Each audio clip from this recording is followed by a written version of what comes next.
We know how important it is to keep track of your child's emotions and activities.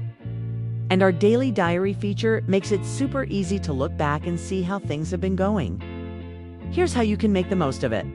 See all the dates of the current month by sliding left and right. It's like flipping through a calendar, but way cooler.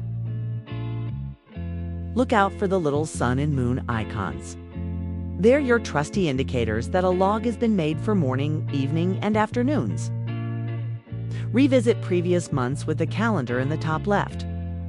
Select the month you want and you'll be taken right to that log. The more logs you make in a month, the more populated your log graph becomes. Each category is color coordinated, making it a breeze to see how things are going at a glance. Thanks for watching, and don't forget to like, share, and subscribe for more awesome content like this.